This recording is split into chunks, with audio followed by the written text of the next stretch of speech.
Mr. Bishop. Now, before we get started, if both of you would pull your microphones a little bit closer, we do have some folks that are complaining they can't hear very well in this very large room. What we're going to do is we have a series of questions for both candidates. We will alternate who begins, each with an answer for each question. You are allowed to have a rebuttal if you so please. Just wait until the other person is finished before you start that. And if you could please kind of hold your applause as short as possible, that way we'll be able to get through this entire list.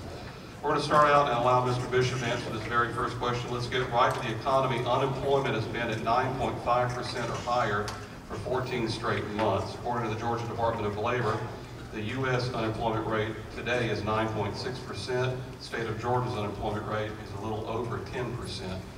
Does that mean that the $787 billion stimulus package is not working? Mr. Bishop? No, it does not.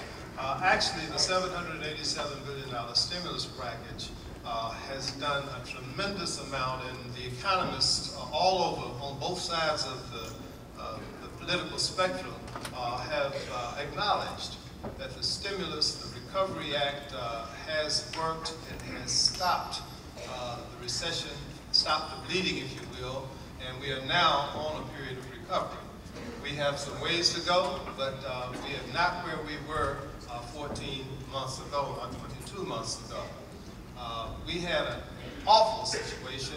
Our economy had a stroke, a heart attack, a meltdown, if you will. It was on life support. It took special stimulus to bring it back to life and for the patient to survive. The patient is now on the way to the emergency room, and that emergency treatment, we couldn't be concerned about so much about the cost. We had to try to save the patient first. Now that the patient is on recovery, it's time for us to get our fiscal house in order and to move the recovery forward. But we would have lost so many more jobs, and at the time that the Recovery Act was enacted, we were losing some 800,000 jobs a month. That has been arrested. We're on the upswing now, and we're back, and we're moving, trying to gain the ground that was lost. So hopefully we will continue to make progress, but we can't go back. We've got to move forward. The American people deserve it. Our children and our grandchildren deserve it.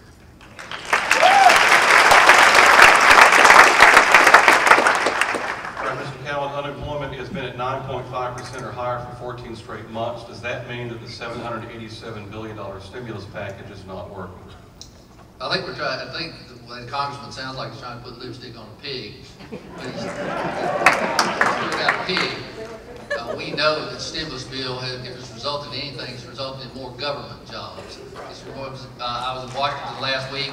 Somebody told me there, we were there, one of the congressmen shared 120,000 more government jobs in Washington in the last 2 years. 120,000 jobs in Washington, D.C. in the last 2 years. Government jobs now. We know that our economy is still in the tank right now, and it is not getting any better. You go out there and start asking people who don't have jobs and who aren't able to pay their bills right now, how are you doing? They're going to tell you they're doing worse than they were 2 years ago. I guarantee you that. Let me tell you, the only way we're going to get this thing straightened out, the only way we're going to straighten out our economy is to straighten out Washington, D.C.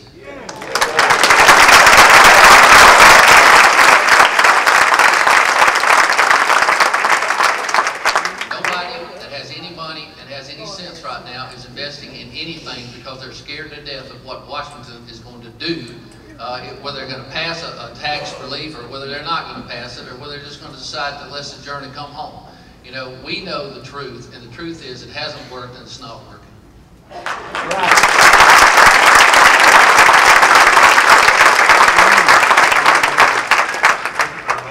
couldn't agree more. We do need to straighten out Washington, D.C. because we've got people up in Washington on one side of the aisle that when the economy was in a free fall, they voted no, no, no.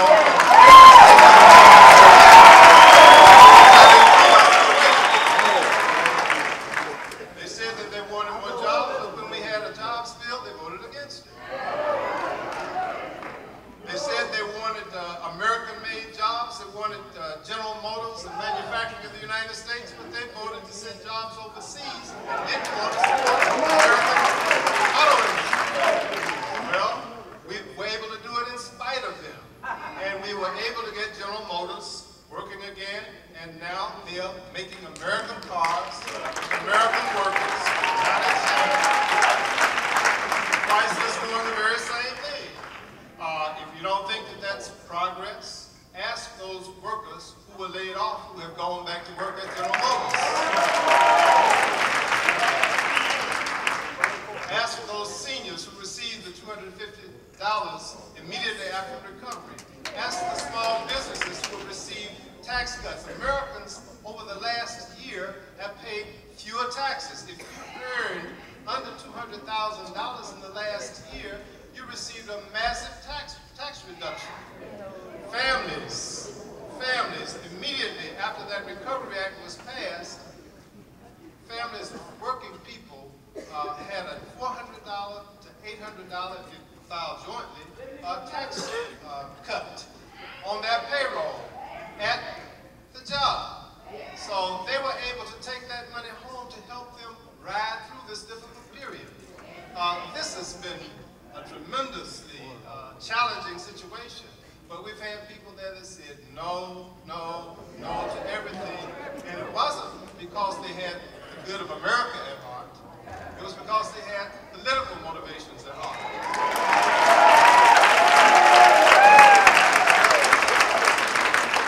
During the time I have served in Washington, I've served under Democrats, Republican leadership, Democrat president, Republican presidents. I don't care about the party. I care about what is in the best interest of America.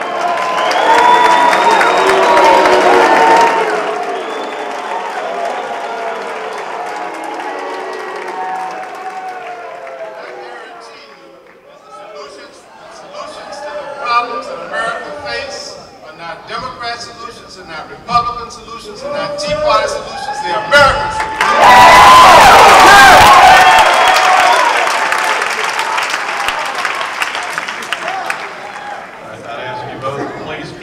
Rebuttals a little bit more brief than that, so that we can get through this. However, Mike, you can add a rebuttal to the rebuttal. Yeah, if we're going to do what's right by the American people, how about let's put a budget together so we know what we're doing. Yeah! How about let's not put it off so long just because we know it's going to look so absolutely ridiculous and we're never going to get reelected. If we want to really do something for the people of this country, why don't we stay in Washington long enough to take care of business and pass those big tax cuts instead of adjourning and coming home so we can run for re-election? Why don't we stay up there and do what's right? And let me tell you something. Why, it was only one vote. It was only one vote that they adjourned with, and immediately when the congressman, immediately after his one vote to adjourn, he puts out a press release that says, let me tell you something, I wish Nancy Pelosi would have allowed us to stay there longer so that we could vote for those tax cuts. If you want to do what's right for the people of the country, you know, let's just say it like it is. Let's just say it like it is. All right, thank you very much. Let's move on to our next question.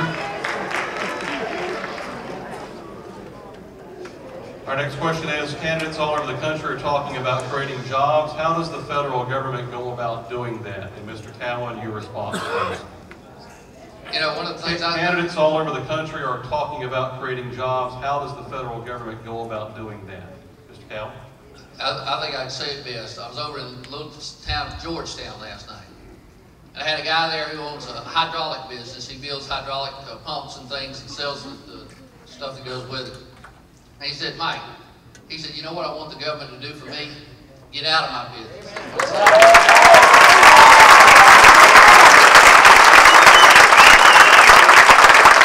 said, let me run my own business. He said, I can do it and I can handle it and I can grow my business and I can hire people and I can contribute to the economy, but not until the government leaves me alone. He said that. His name is Murray Hammond. You go by there and check him out in Georgetown and see if he'll tell you the same thing. We have to rein in regulation. We have to get rid of the red tape. We have to do all the things that we're doing right now to hinder business. And we have to encourage people to go out and to invest their money. And again, I want to tell you this. We're not going to do it until we get some stability in Washington. You will see the economy come back when the folks know that they can depend on the people in leadership in Washington to take care of the country the way it needs to.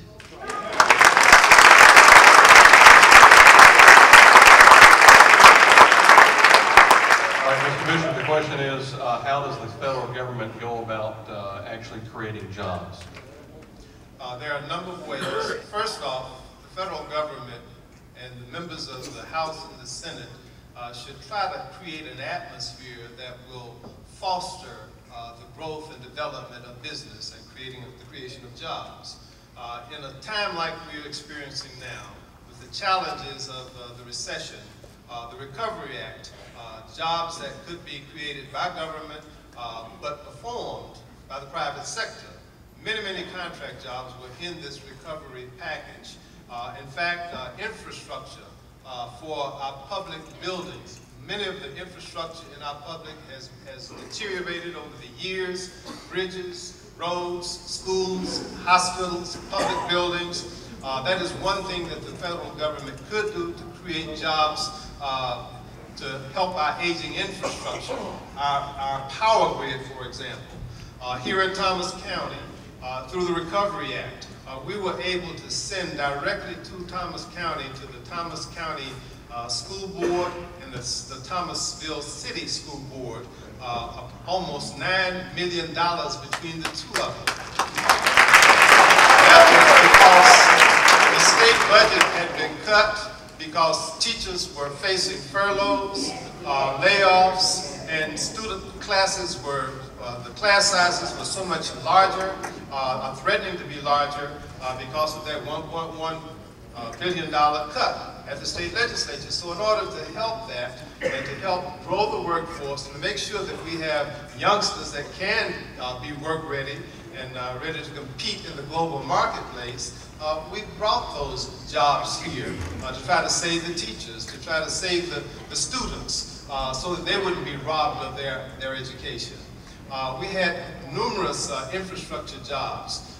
He mentioned Georgetown and what the federal government needs to do there. There's also a business there, D&J Plastics. They make bait. This gentleman started an artificial plastic bait company, and he was doing very well. But because we didn't have broadband, which has now been expanded, 98% of the 2nd Congressional District as a result of the war 3 weeks ago, because they didn't have broadband, they couldn't realize their potential. Well, his daughter went to college, she was computer savvy, she came back and she got him hooked up with the internet. He is now marketing internationally as well as nationally, and his business has expanded because the federal government, through its broadband capacities, has now allowed him to be able to compete globally from Georgetown, Georgia, Federal County. So there are things that the federal government can do. We do agriculture research. We produce the highest quality, the safest, the most economical food and fiber anywhere in the world, right here in the United States and here in Southeast Georgia in the 2nd Congressional District. But we have to do research to make sure we stay on the cutting edge. And I'm happy to say that I'm in a position on the Appropriations Committee, the Agriculture Subcommittee, to fund that agricultural research right here in Dawson, Georgia, in Camilla, Georgia, in Tifton, Georgia, with the university there, and in Barron, Georgia, so that we can produce that and our farmers can be economically and compete. So there are many things that the federal government can do to create jobs, but jobs belong in the private sector, but it is a partnership. And we have to create an atmosphere with tax laws, with regulatory restraint, so that government is not on the back of small businesses. We have to create an atmosphere with businesses being able to have the benefit of good tax policies, which we've tried to do through the stimulus bill. And so if we do those things on the federal government, we become a good partner and we create that atmosphere to grow the jobs and to grow our economy.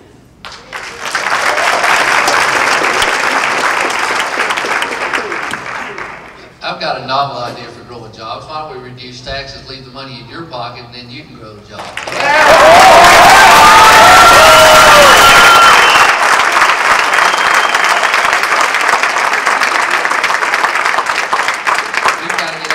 Feeling in our country that if something's going wrong, the government's got to save us. We didn't get